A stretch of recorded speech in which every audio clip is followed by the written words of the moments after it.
My guest today is an amazing singer, songwriter, and solo artist. He was also a member of Genesis. I'm talking about Ray Wilson. Ray, thanks for being here. Hello, my friend. How are you? Hello there.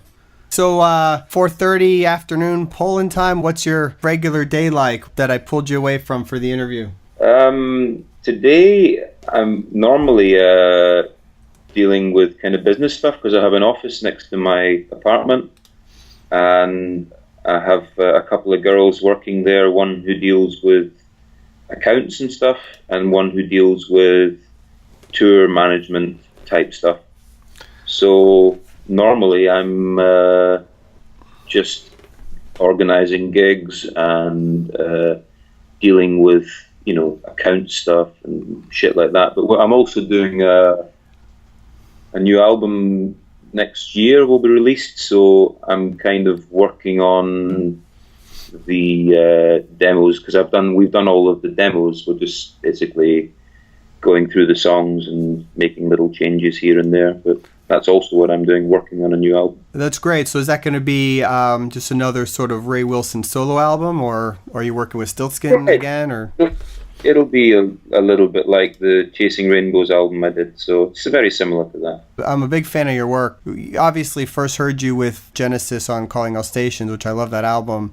I followed your career after, and all the solo albums have been great, and the last couple, Unfulfillment and Chasing Rainbows, have been fantastic. So, I really was pushing to try and speak to you because I know in the States it's not where everybody gets to always hear what you're doing. So I thought it would be a great thing.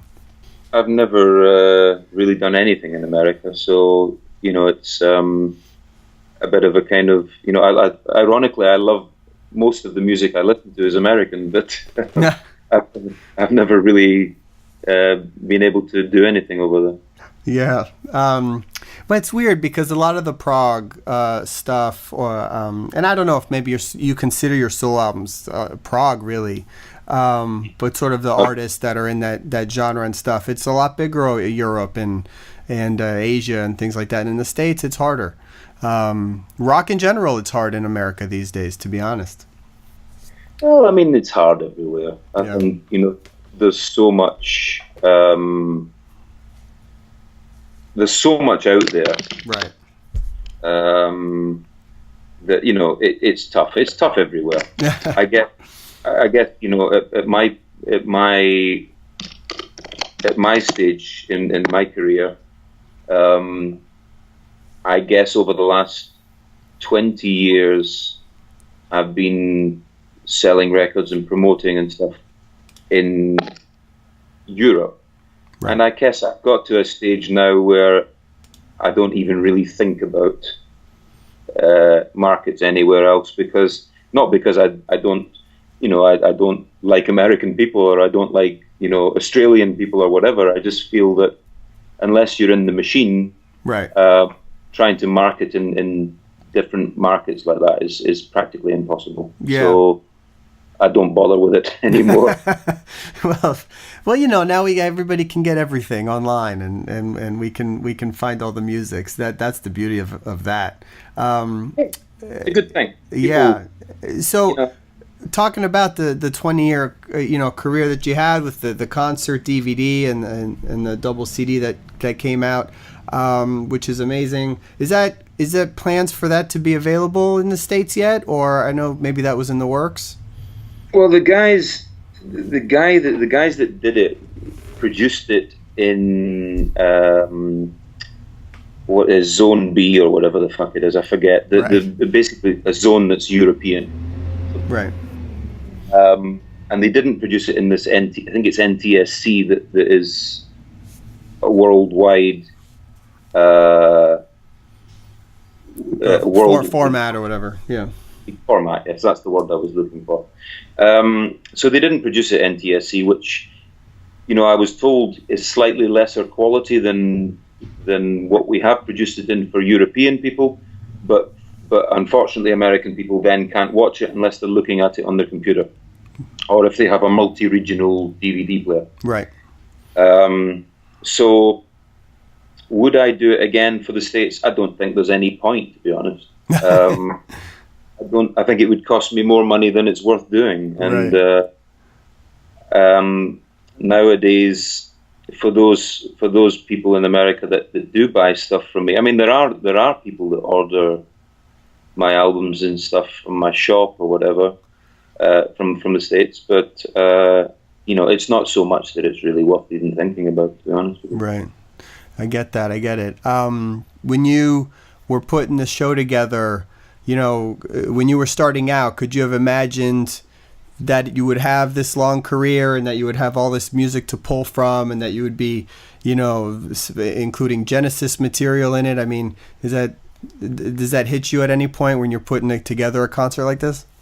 I guess not anymore. I mean, it is, if I did stop to think about it, I guess it is quite unusual even to exist commercially for 20 years is quite an achievement in today's market. Yeah. So, I'm very,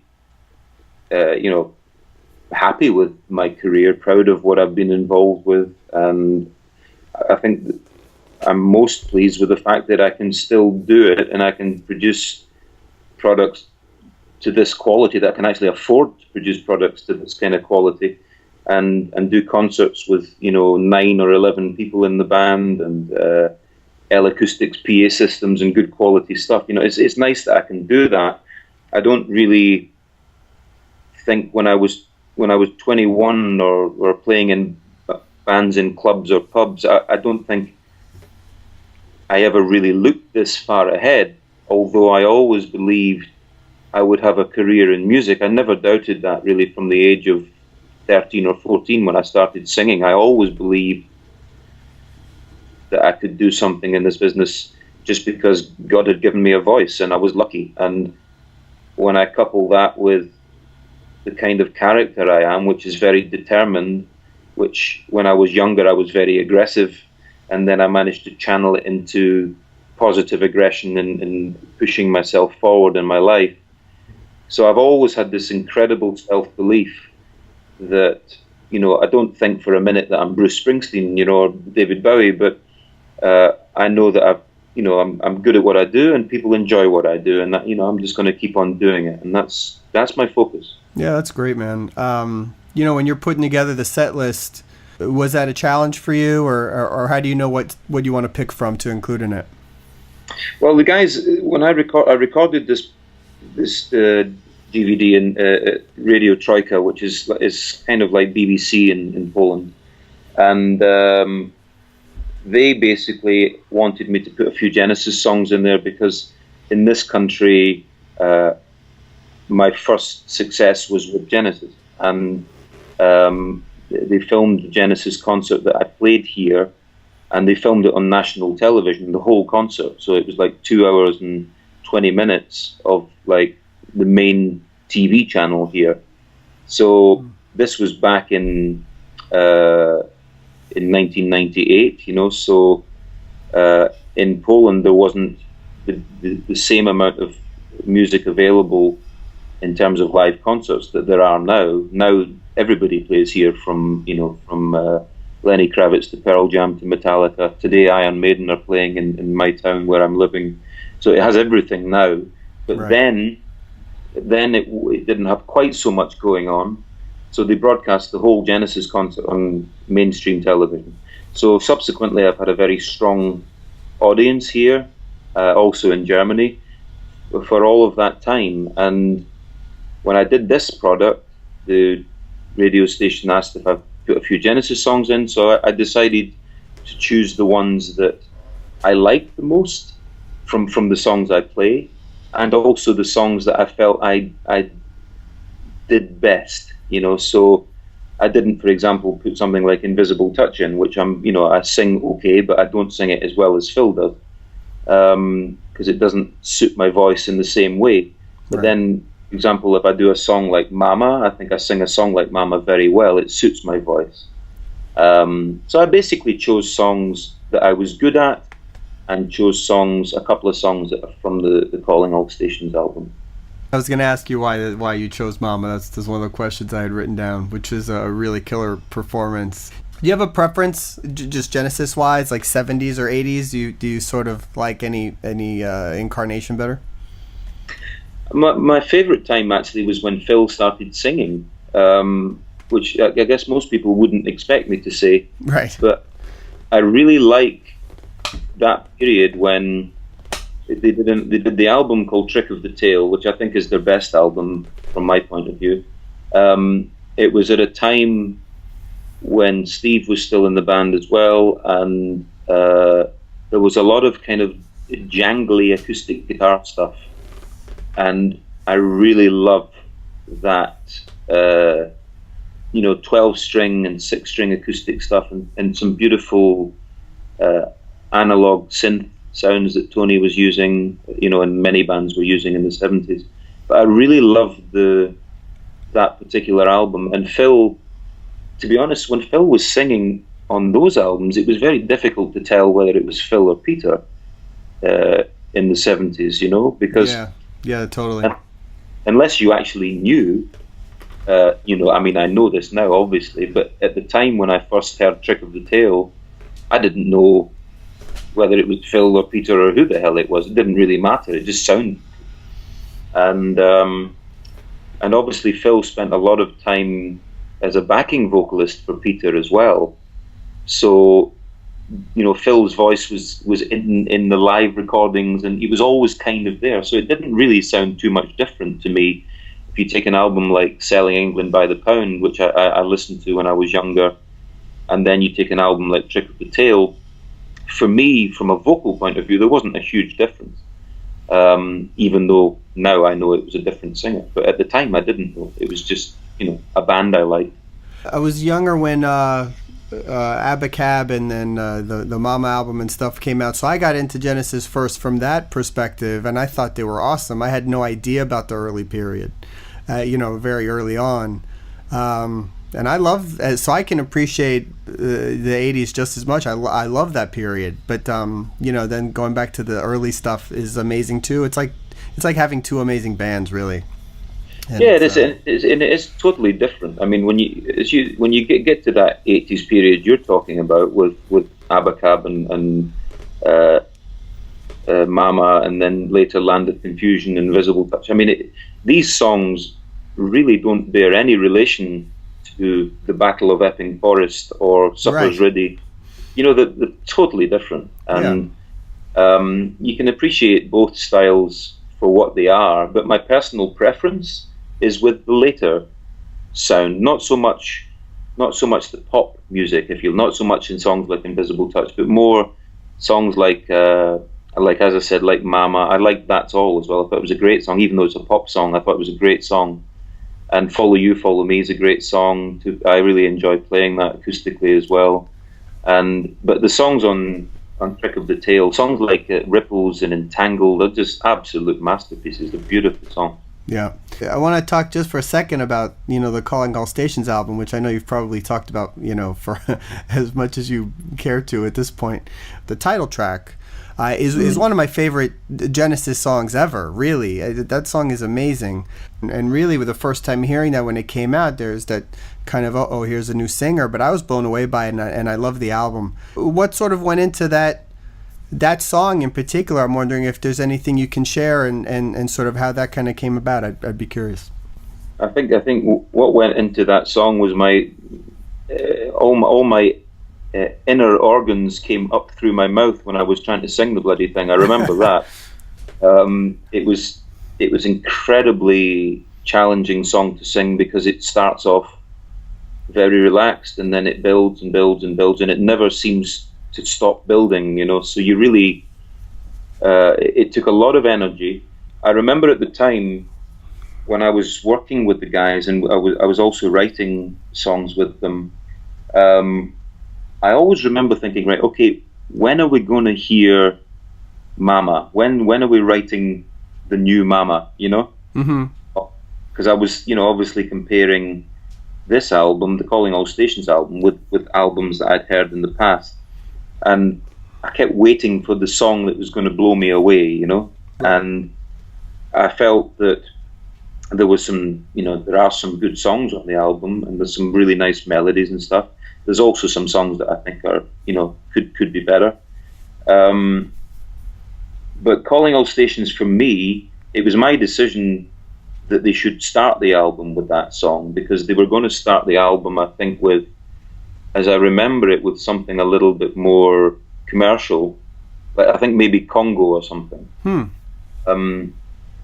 It certainly wasn't going to be Calling All Stations. And I said to them, I said, look guys, this is such a great song. Okay, it's not going to get played on radio, but it's such a great song and it's got so much power. Start the album with this, you know. And for me, Calling All Stations was as close to a song like Mama as we got on that album. I think I wouldn't say it's as good a song as Mama, but it's certainly up there. You know, it's a good song. No, I get what you're saying, and I think looking back now, that as the opening track seems sort of obvious. Really, I mean, I couldn't imagine another track opening that album. Well, look, yeah, and it is obvious, but the problem was at the time, I think Mike and Tony were kind of stuck in the middle of what they wanted to do and what they were expected to do. Right. And I think, obviously, especially in the late 90s, Phil had such an incredible career as a solo artist, and also his, if you like, the Genesis pop songs that existed around that time, like Land of Confusion, Invisible Touch, and I Can't Dance, and these songs. It was so huge for them that I think artistically they wanted to do kind of something a little bit more retro, but there was this pressure always to create the pop song that was going to get played on radio. And I can understand why they had that pressure, of course, because, you know, it's a lot of expectation riding on it. But I think this is the reason I think that the second Genesis album that we would have done together would have been better than Calling All Stations, because we would no longer have had that issue to deal with. We could have done what we wanted to do. Right. And not only that, we could have done what we wanted to do, and we could have done it together.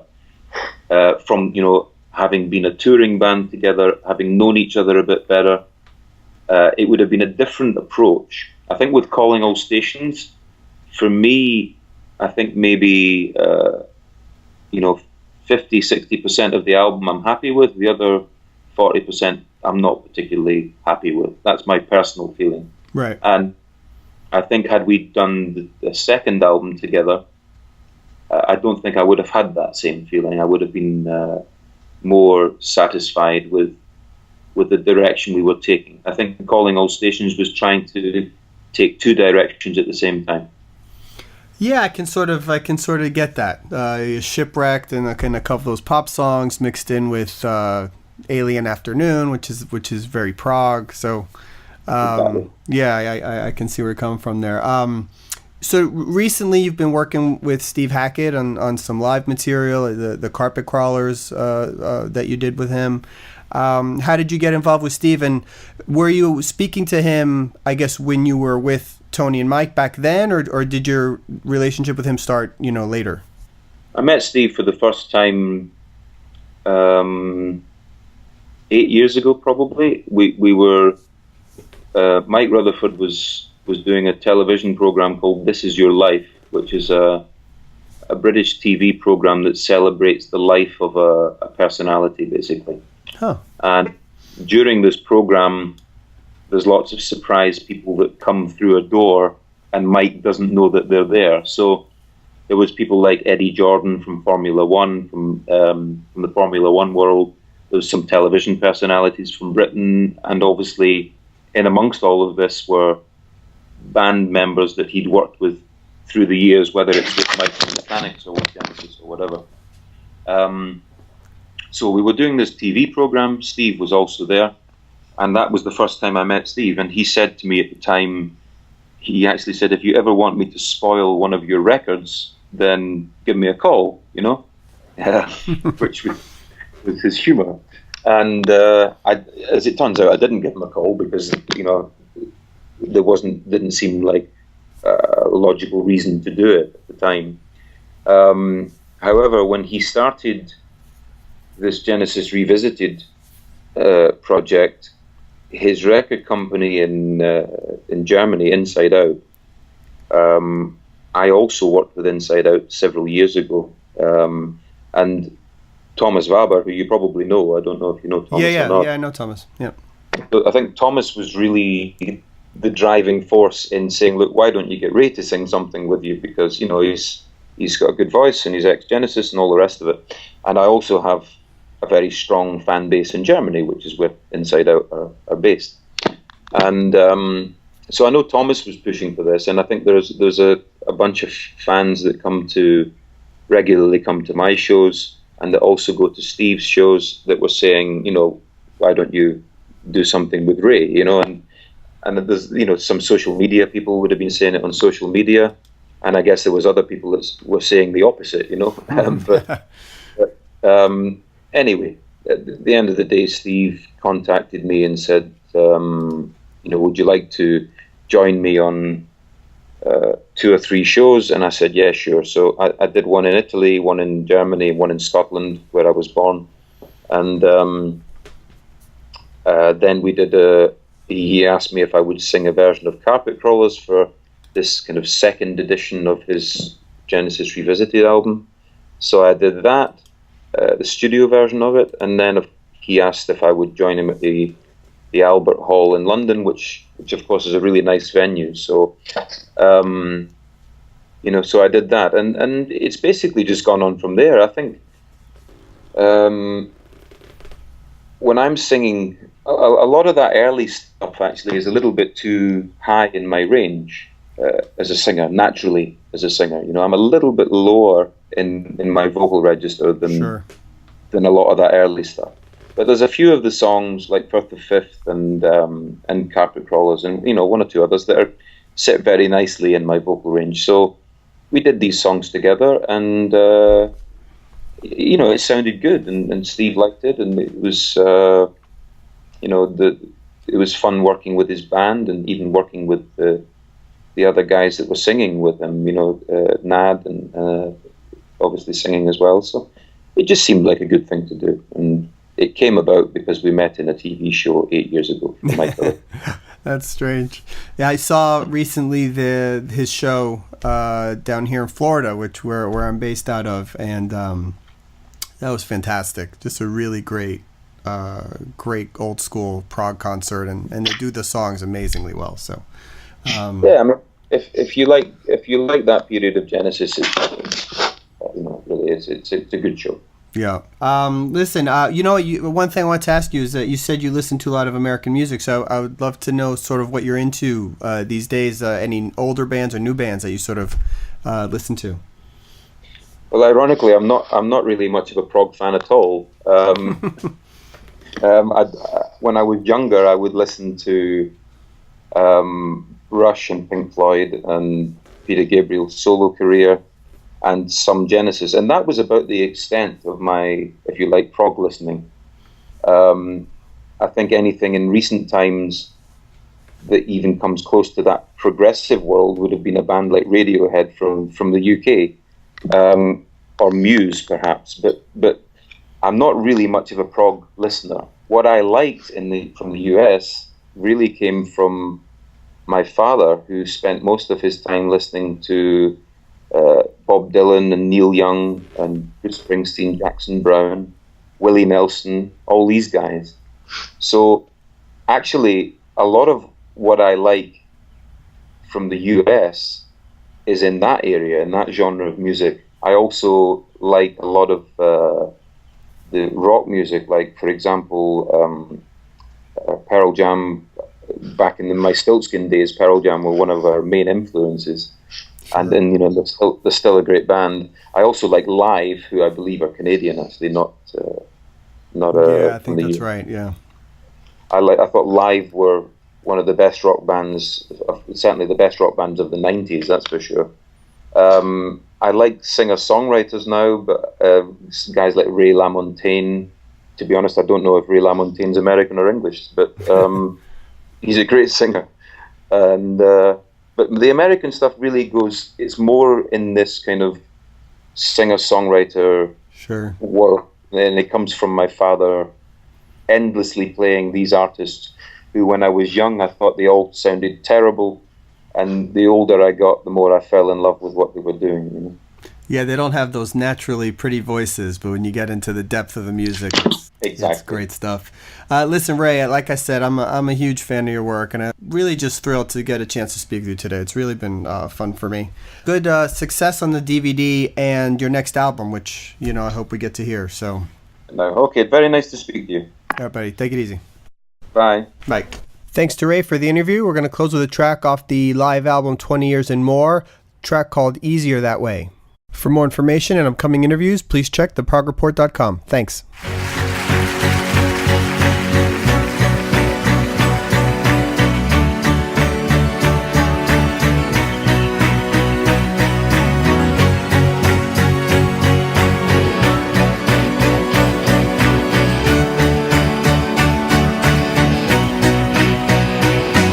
Well, the sun is shining through the trees.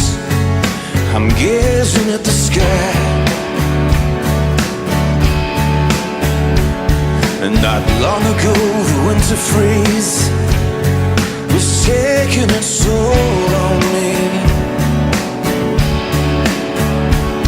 And there are people all around me struggling to make ends meet, while those who are responsible are living down on Easy Street.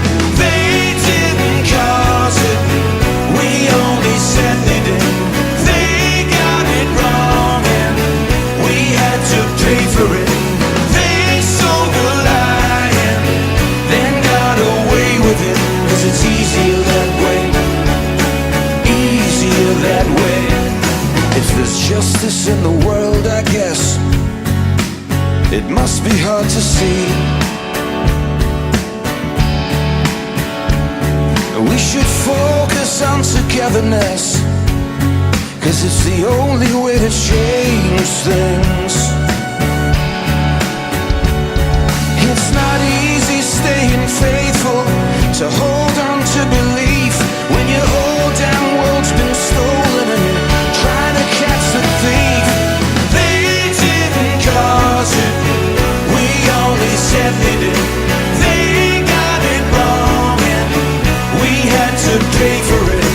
They sold the lie and then got away with it, 'cause it's easier that way, easier that way. Why in the world do our leaders turn away from it, knowing full well that we all need a cure for it? Time and again the poor people pay for it, 'cause it's easier that way, easier that way. Okay, let's take a moment to reflect.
Can you turn it off for a second?